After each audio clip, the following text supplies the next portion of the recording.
18 December 2025 আন্তর্জাতিক অভিবাসী দিবস ও জাতীয় প্রবাসী দিবস উপলক্ষে আলোচনা সভা। প্রধান অতিথি জনাব মোহাম্মদ আরিফুজ্জামান, জেলা প্রশাসক ও জেলা ম্যাজিস্ট্রেট, গোপালগঞ্জ। বিশেষ অতিথি জনাব মোহাম্মদ হাবিবুল্লাহ, পুলিশ সুপার, গোপালগঞ্জ। জনাব গাজী আবিদ রায়হান, অধ্যক্ষ, গোপালগঞ্জ কারিগরি প্রশিক্ষণ কেন্দ্র।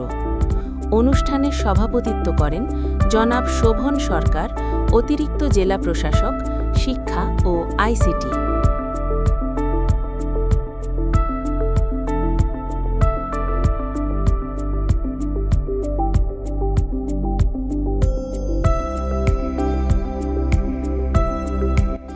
অনুষ্ঠানটি পবিত্র কুরআন তেলাওয়াত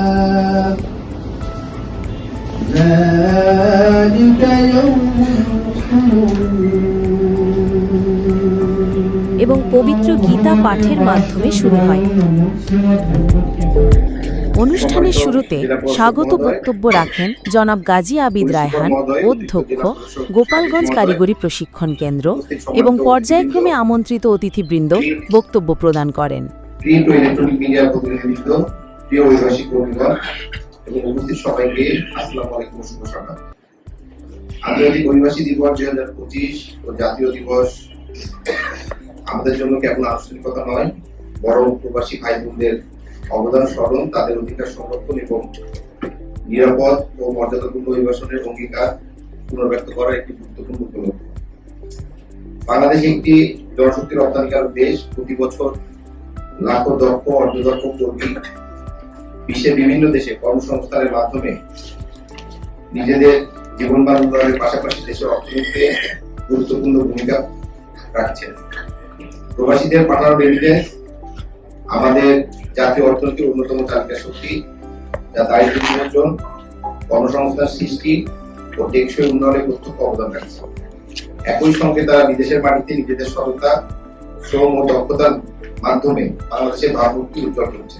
অনেক ক্ষেত্রে প্রবাসী কর্মীরা দালাল চক্রের প্রতারণা, চুক্তি ভঙ্গ, ন্যায্য মজুরি থেকে বঞ্চিত হওয়া, কর্মক্ষেত্রে অনিরাপদ পরিবেশ এবং সামাজিক সুরক্ষার অভাবে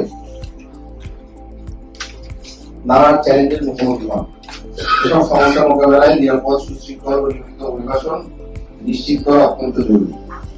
আর এর মূল চাবিকাঠি হল দক্ষতা উন্নয়ন, সঠিক তথ্য প্রদান এবং অভিবাসন পূর্ব প্রস্তুতি। এই প্রেক্ষাপটে গোপালগঞ্জ সিটিসি ভূমিকা অত্যন্ত গুরুত্বপূর্ণ।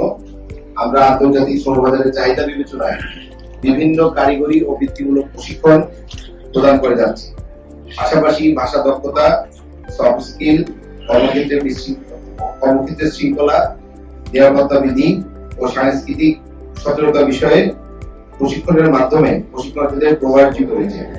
আমাদের বিশ্বাস, দক্ষতা যত বাড়বে, কর্মীর মর্যাদা তত বৃদ্ধি পাবে, আয় বাড়বে, দেশের সুনাম আরো সুদৃঢ় হবে।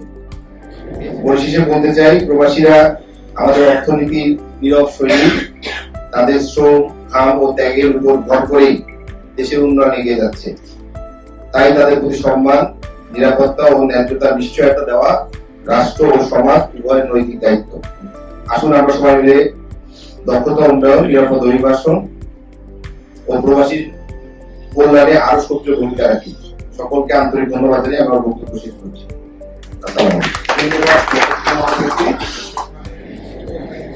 আমরা জানি বাংলাদেশ সরকারের সবচেয়ে বড় বৈদেশিক আয়ের উৎস হলো গার্মেন্টস এবং রেমিটেন্স। এর মাধ্যমে যারা আয় করে আমি প্রবাসী, তাদেরকে রেমিটেন্স ফাইটার বা রেমিটেন্স যোদ্ধা বলা হয়।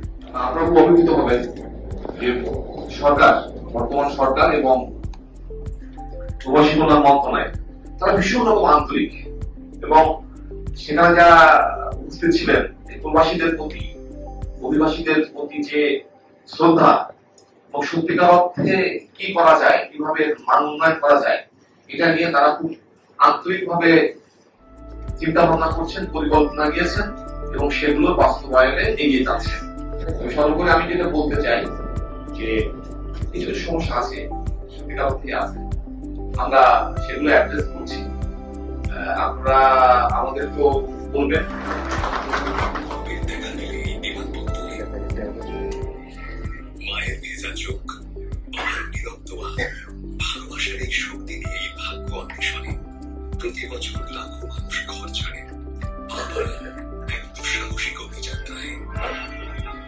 দেশ ছাড়ার মুহূর্তগুলোতে তাই প্রবাসীরা শুধু নিজের পরিবারের কথা ভাবেন না, হৃদয়ে বয়ে নিয়ে যান দেশকে, এক জাতিকে, এক জাতির সমৃদ্ধির স্বপ্নকে। দেশের সুখে দুঃখে, সম্ভাবনা সংকটে বাংলাদেশী তাদের প্রথম পরিচয়।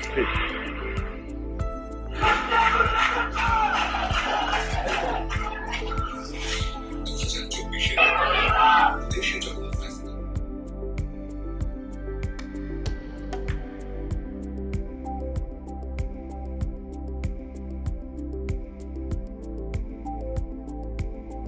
পূর্ব সমাবেশ এই প্রতিপাদ্যকে লক্ষ্য রেখে আন্তর্জাতিক অভিবাসী দিবস ও জাতীয় প্রবাসী দিবস 2025 আমরা জারি করেছি। জারিত আলোচনার সময় আমাদের ধন্য করেছেন আমাদের এই জেলা প্রশাসক স্যার, উপস্থিত আমাদের সম্মানিত পুলিশ প্রশাসন সহ তারা যারা উপস্থিত রয়েছে সকলকে কৃতজ্ঞতা জানাচ্ছি। আমরা একটি সফল অনুষ্ঠান সম্পন্ন করলাম।